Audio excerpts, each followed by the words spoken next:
देखो, कैंपेनिंग हमारी बहुत तेजी से चल रही है और हमने सभी गांव ढाणियों को, मार्केट को, जितने भी प्रोमिनेंट प्लेसेस थे वे और जितने भी छोटे छोटे प्लेसेस थे वे सबको हमने कवर कर लिया।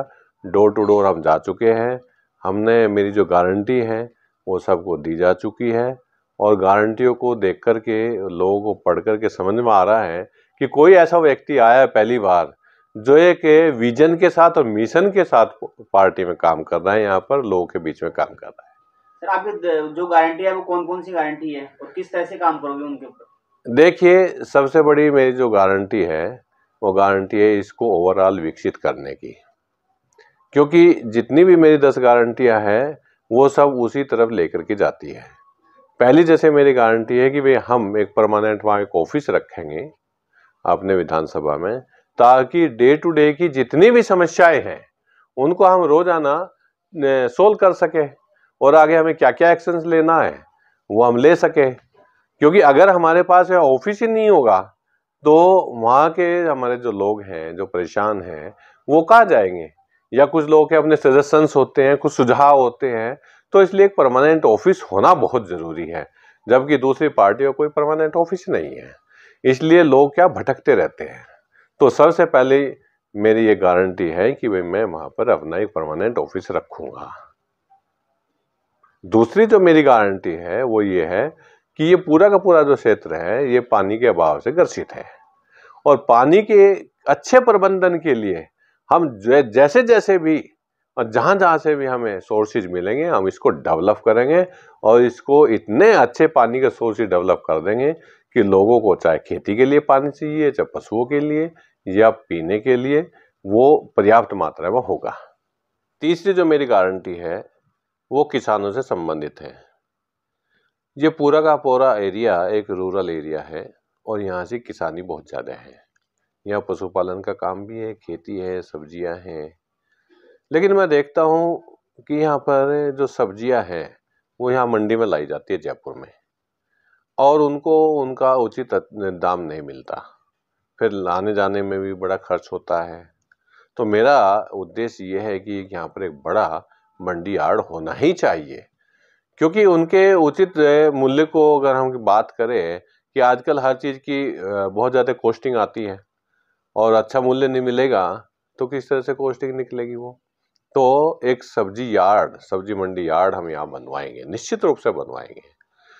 एक है कि यहाँ पर पशुपालन का काम है। पशुपालन में घर घर में यहाँ पशुपालन का होता है, गाय है, भैंसे हैं, तो उनके लिए एक मिल्क प्रोसेसिंग प्लांट यहाँ पर बहुत ज़रूरी है। क्योंकि मिल्क प्रोसेसिंग प्लांट नहीं होगा तो किस तरह से यहाँ जो है ना हम इसको डेवलप करेंगे पशुपालन को। तो पशुपालन हमारा डेवलप होगा तो निश्चित रूप से लोगों को अच्छा दूध भी मिलेगा और सस्ता भी मिलेगा, और जो किसान है, जो पशुपालक है, उनको उचित मूल्य भी मिलेगा। तो दो तो मेरा ये है। तीसरा ये है कि जो उन्नत खेती की बात है, आजकल बड़ी वैज्ञानिक खेती की बात है, सब्जियों को हम और कैसे बेटर कर सकते हैं या दूसरी फसलों को हम कैसे बेटर कर सकते हैं, इस पर मेरा बहुत ज़्यादा जोर रहेगा। इसके साथ साथ हॉर्टिकल्चर की यहाँ बहुत ज़रूरत है, क्योंकि यहाँ पर जो मिट्टी है वो उसको सपोर्ट करती है। तो हम किसानों को यहाँ पर अच्छे अच्छे प्लांट्स देंगे, फ्रूट्स के प्लांट्स देंगे, कुछ अच्छे टिम्बर्स के प्लांट्स के देंगे उनको, उनसे उनको जोड़ेंगे ताकि और भी उन्नत कर सके इस काम को। रही चौथी गारंटी की बात, चौथी गारंटी जो है मेरी वो है यहाँ पर पूरे एरिया में शिक्षा से संबंधित, कि हम जितने भी यहाँ स्कूल है, जितने भी यहाँ विद्यालय है, उनको डेवलप करें अच्छे से।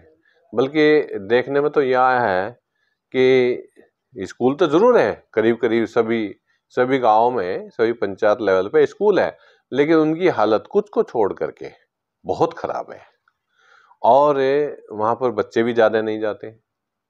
टीचर्स भी हैं लेकिन टीचर्स भी क्या करें, बच्चे नहीं हैं, इंफ्रास्ट्रक्चर नहीं है। तो ओवरऑल एक परसेप्शंस जो सरकारी स्कूलों का है वो बहुत ही पुअर है। तो हम उसको बढ़ाएंगे, यहाँ पर हम टीचर्स को भी मोटिवेट करेंगे, जो इंफ्रास्ट्रक्चर्स हैं उसको भी हम डेवलप कराएंगे, ताकि हमारे बच्चे प्राइवेट में भी जाए, कोई बात नहीं है, जहाँ जिसकी इच्छा है, लेकिन हम सरकारी स्कूलों को बहुत शानदार करने का हमारा इरादा है और इसको हम कर पाएंगे। मैं इसको अपने लेवल पे भी कर पाऊंगा, उसमें कोई ऐसी दिक्कत नहीं होती। दूसरा, यहाँ पर कन्या महाविद्यालय नहीं है, महिलाओं के लिए महाविद्यालय नहीं है। हमारी बच्चियों को यहाँ पर आना पड़ता है जयपुर में, तो उसके लिए भी हम प्रयास करेंगे और यहाँ पर कन्या और महिला महाविद्यालय खुलवाएंगे और शिक्षा से संबंधित और दूसरे कोचिंग सेंटर्स हैं उस पर भी हम यहाँ काम करेंगे। एक है हमारे यूथ के लिए जो काम करने का है, क्योंकि इस पूरे एरिया में जो हमारा यूथ है जो किसान से संबंधित है, ठीक है उसको काम मिलता है, लेकिन जो पढ़ा लिखा यूथ है उसको यहाँ से कुछ खास काम नहीं है। तो हम ये चाहेंगे कि यहाँ जो पूरा एरिया है ये इको फ्रेंडली एरिया में आता है दरअसल। तो टूरिज्म को हम इस तरह से डेवलप करें यहाँ पर कि घर घर में टूरिस्ट रहे। जैसे जयपुर में देखते हैं हम, कुछ कोठियाँ बनी हुई है, वहाँ पर रहते हैं वो पेड गेस्ट की तरह से रहते हैं। तो ये इतने सुंदर सुंदर पहाड़ है यहाँ पर, इतनी सुंदर सुंदर सीनरी है यहाँ पर, इतने अच्छे साइट्स हैं, हम उसको डेवलप करके और बहुत ही इको फ्रेंडली और जो रूरल टूरिज्म है उसको डेवलप करेंगे तो हर एक व्यक्ति को वहाँ पर काम मिल जाएगा, तो हमारा यूथ निश्चित रूप से उससे जुड़ जाएगा। इसके साथ साथ आप देखो यहाँ पर क्रिकेट वो आ रहा है, पूरा का पूरा स्टेडियम आ रहा है, तो इससे भी डेवलपमेंट होगा और इसको हम उस तरह से जोड़ेंगे कि यहाँ पर जो हमारा यूथ है वो खेल के प्रति जो है उनका रुझान बढ़े। और मेरा उसमें यही है कि हम एक बहुत बड़ा एक खेल कॉम्प्लेक्स यहाँ डेवलप करें, ताकि इस एरिया में मैंने देखा है कि बच्चे कबड्डी खेलते हैं, बहुत अच्छा उनको जो है रुझान है, लेकिन अच्छी कोचिंग नहीं है। कोचिंग नहीं होने की वजह से वो डेवलप नहीं होंगे। बच्चे कैसे डेवलप होंगे जब उनको कोचिंग ही नहीं मिलती। और इसी तरह से यहाँ से वॉलीबॉल का है, बच्चे वॉलीबॉल खेलते हैं, तो हम एक ऐसा खेल कॉम्प्लेक्स ज़रूर यहाँ डेवलप कराएंगे ताकि पूरा का पूरा एरिया जो बच्चे अपने खेल प्रतिभा को आगे लाना चाहते हैं वो उसमें डेवलप हो सकते हैं। एक प्रोग्राम है मेरा जैसे रोड का, परिवहन से संबंधित। मैं यहाँ देखता हूँ कि रोड है, यहाँ पर काफ़ी रोडें हैं, लेकिन जिस तरह से रोड हैं वो बहुत कम है। बहुत सारे ऐसे लिंक जो है वो मिसिंग है। जैसे हम इधर की बात करें आकेडा, आखेपुरा, और यहाँ से अगर हमें जाना हो पड़े आमेर, तो कनेक्टिविटी कहाँ है, यहाँ पर बड़ा घूम करके आना पड़ता है। तो इस तरह से बहुत सारे ऐसे मिसिंग लिंक है जिससे डिस्टेंस बढ़ती है और लोगों को परेशानी होती है। तो परिवहन का भी हमें यही करेंगे कि हम जो मिसिंग लिंक है उनको जुड़वाएंगे। इसके साथ साथ जो रोड है, रोडों की कंडीशन बड़ी ख़राब है, इतनी ख़राब है जो हम 10 मिनट में कोई सफ़र करते हैं उसको घंटा भर लगता है, गाड़ियाँ टूटती हैं, इसके अलावा एक्सीडेंट्स होते हैं और खर्चा भी बढ़ता है। इससे गवर्नमेंट का इसके ऊपर कोई ध्यान नहीं है। ट्रांसपोर्टेशन सिस्टम अगर अच्छा नहीं होगा तो कैसे डेवलप होंगी चीज़ें। तो जो मिसिंग लिंक है उसको बढ़वाएंगे। यहाँ कुछ एरिया जैसे जेडीए के अंडर में आता है तो जेडीए को भी रोड बनवानी होगी, उसमें कुछ पीडब्ल्यूडी के अंडर में आता है उनसे बनवाएंगे। तो हम कुल मिला करके एक तो ये रोड वाला, फिर जो सिस्टम है रोडवेज का और जयपुर सिटी से जो बसें चलती है उनको भी हम अच्छे से जुड़वाने का कोशिश करेंगे ताकि हर रोज जो लोगों का आना जाना है वो इतना फ्रेंडली और इतना क्विक और सरल हो ताकि वो डेवलप कर सके। क्योंकि ये पूरा का पूरा एरिया बड़ा अनडेवलप्ड है और इतना ज़्यादा अनडेवलप्ड है आप देख करके कह नहीं सकते सब ये किसी जयपुर जैसे शहर के इतने नज़दीक होकर के भी इतना बुरा हाल हो। तो उसके लिए देखो रोड और परिवहन की व्यवस्था तो बहुत ही अच्छी होनी चाहिए, इसको हम करा पाएंगे। और ऐसा नहीं इसमें बहुत भारी बजट की ज़रूरत है, इसमें ज़रूरत है ख़ास तौर से प्लानिंग की, इसमें ज़रूरत है ख़ास तौर से मैनेजमेंट की और पॉलिटिकल इच्छा शक्ति की। हमारे जितने पुराने विधायक रहे हैं यहाँ पर या जो मिनिस्टर्स रहे हैं उन्होंने कभी इसके ऊपर ध्यान ही नहीं दिया। भाई एक गांव तक बस गई, आगे क्यों नहीं जा रही। तो लोग इतने परेशान हैं कि अभी 2 साल से तो बसें ही बंद होगी काफी। गहलोत साहब बात करते हैं बड़ी बड़ी, लेकिन क्या कभी किसी ने इस संबंध में बात की है? क्या हमारे जो पुराने जो विधायक रहे हैं, क्या उन्होंने ऐसी संबंध में कोई बात की है? लोगों के बीच में जाते नहीं है। जाते नहीं, इसलिए नहीं जाते क्योंकि वहां प्रॉब्लम है, और प्रॉब्लम है तो शिकायत आएंगी, शिकायत वो दूर करते नहीं है, लोगों के बीच में जाते नहीं है। इसलिए हमारे जितने भी जनप्रतिनिधि हैं वो जनता से दूर होते जा रहे हैं। एक जो मेरी गारंटी की बात है इसमें, वो है कि हम चिकित्सा के संबंध में काम करें। और चिकित्सा का ये मैटर है कि अगर हम देखें, कोई बड़ा हॉस्पिटल ही नहीं वहाँ पर जहाँ हम ये कह सकते हैं भाई यहाँ करीब करीब सारी चीज़ों का इलाज होता हो। तो इसलिए हमें ज़रूरी है हर 5 किलोमीटर पे 10 किलोमीटर पे जो भी गांव अच्छा डेवलप है वहाँ एक बड़ा हॉस्पिटल करें। इसके साथ साथ हर गांव में हॉस्पिटल होने चाहिए, छोटे हो, जिसको जैसे हम दिल्ली में मोहल्ला क्लिनिक कहते हैं, तो होने चाहिए वहाँ पर। क्यों नहीं हो? क्यों आदमी दूसरे दूसरे गांव में जाए? एक तो गांव में यहाँ डिस्टेंसेज बहुत ज़्यादा हैं क्योंकि पॉपुलेशन बहुत कम है, तो उनको कई कई किलोमीटर दूर जाकर के इलाज कराएंगे तो कैसे होगा? तो मेरा बिल्कुल फोकस रहेगा। इसके साथ साथ एक बड़ा हॉस्पिटल भी होना चाहिए, एक मल्टी स्पेशलिटी हॉस्पिटल वहाँ होना चाहिए। जब इतनी भारी यहाँ जनसंख्या है इस एरिया में, टूरिस्ट सेंटर भी है, इतने लोग रहते हैं, तो निश्चित रूप से मल्टी स्पेशलिटी हॉस्पिटल भी होना चाहिए। तो चिकित्सा के ऊपर भी मेरा फोकस रहेगा। एक इरिगेशन के संबंध में भी मेरा रहेगा कि जो पहले क्या होता था कि जितनी भी खेती होती थी वो फ्लड इरिगेशन पे चलती थी, उसके बाद में स्प्रिंकल इरिगेशन से हुआ। अब किसान भी समझने लगा है कि पानी की तो कमी है, तो अब वो ड्रॉप पे आ गया है। तो जो इरिगेशन है उसमें हम ड्रॉप से किस तरह से उसको हम डेवलप कर सकते हैं, इसमें मेरा फोकस रहेगा। और इसके लिए सब्सिडी वगैरह का जितना भी प्रबंध हो सकेगा हम उसको किसानों को दिलवाएंगे। तो ये कुछ गारंटियां है। इसके साथ साथ जैसे मेरा कहने का है कि जो विधायक को अपनी कुछ राशि मिलती है उसका किस तरह से वो यूज करे, मैं चाहता हूँ उसको एक ट्रांसपेरेंसी दी जाए, प्रायोरिटी दी जाए। तो उस एरिया के ही लोग होने चाहिए उसमें, ताकि वो कह सके, बता सके अगर भाई हमें यहाँ जरूरत है और विधायक राशि को इस तरह से हम प्रयोग करेंगे, उसके लिए कमेटी बनाएंगे। तो इस तरह की कुछ गारंटियाँ मैं इस एरिया में देना चाहता हूँ।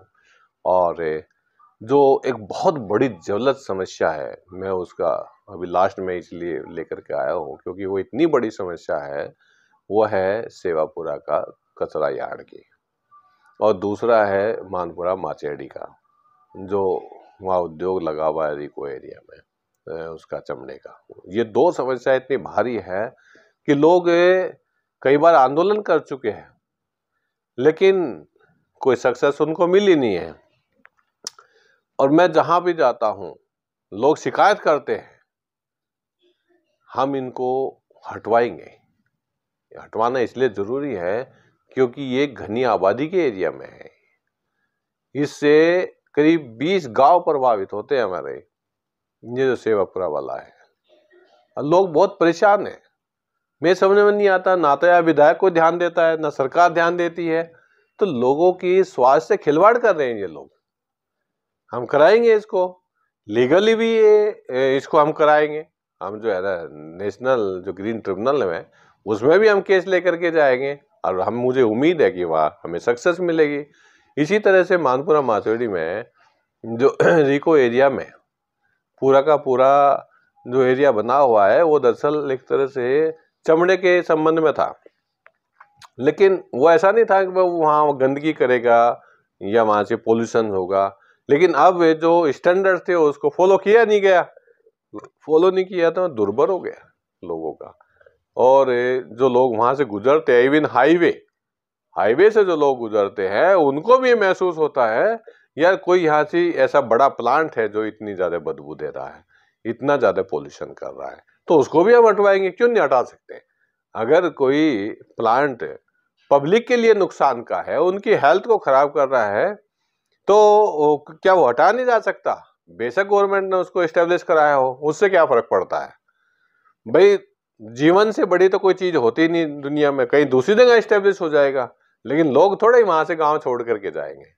तो ये दोनों को दोनों मेरी प्रायोरिटी में बहुत ज्यादा है, और मैं इसको लीगली भी और लोगों के सपोर्ट से और सरकार के सपोर्ट से इसको हटाएंगे। और इस पे बिल्कुल पहले काम भी किया लोगों ने, लेकिन किसी ने कोई ध्यान नहीं दिया। हम लोगों को संगठित करेंगे, एक आंदोलन भी चलाएंगे और इसको खत्म कराएंगे, हटवाएंगे यहाँ से। तो ये कुछ मेरी गारंटियां हैं जो मैं यहाँ के लोगों को देना चाहता हूँ।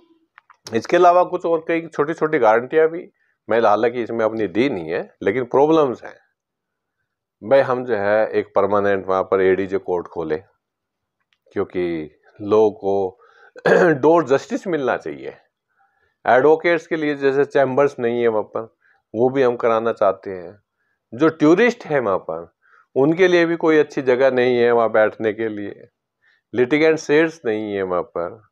इसी तरह जैसे ये आमेर में पूरा का पूरा एक टूरिस्ट हब है ये, लेकिन क्या हम अपने जो टूरिस्ट आते हैं बाहर से वो सब चीज दे पा रहे हैं जो उनको जरूरत है वहाँ पर? वो नहीं दे पाते। तो इसको हम वर्ल्ड क्लास टूरिज्म के हिसाब से इसको डेवलप करेंगे और इसको और बेटर कर पाएंगे, ताकि वहाँ एक सेफ, सुरक्षित और बहुत अच्छा कंजीनियल एनवायरनमेंट वहाँ हम डेवलप कर सकें। इसके साथ साथ मेरा ये भी कहना है कि यहाँ जो मैंने अंदर जाकर के देखा, जो रोड्स है, जो नालियाँ है, वो इतनी गंदी है, टूटी हुई है। जो हमारा टूरिस्ट अगर वहाँ घुस जाता है तो हमारा इंप्रेशन बड़ा खराब होता है, देश का इंप्रेशन खराब होता है। ये देखिएगा किस तरह से लोग अंदर रहते हैं।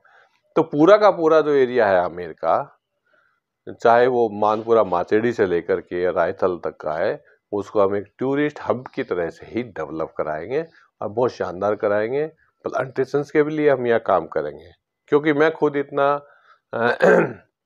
प्लांट्स के ऊपर काम करता हूँ, प्लांटेशंस कराता हूँ, तो उसको भी मैं यहाँ डेवलप कराऊंगा। और जो खूबसूरत पहाड़ियाँ हैं जो वन विभाग के अंडर में आती है, उनके साथ मिलकर के हम उनको और ज़्यादा खूबसूरत कराएंगे। तो ये और भी दूसरी बहुत सारी प्रॉब्लम्स है, उसको भी हम करा पाएंगे। चाहे यहाँ एसडीएम हेडक्वार्टर्स की बात हो, चाहे तहसील की परमानेंट की बात हो, और भी कई चीज़ें हैं वो हम करा पाएंगे यहाँ पर।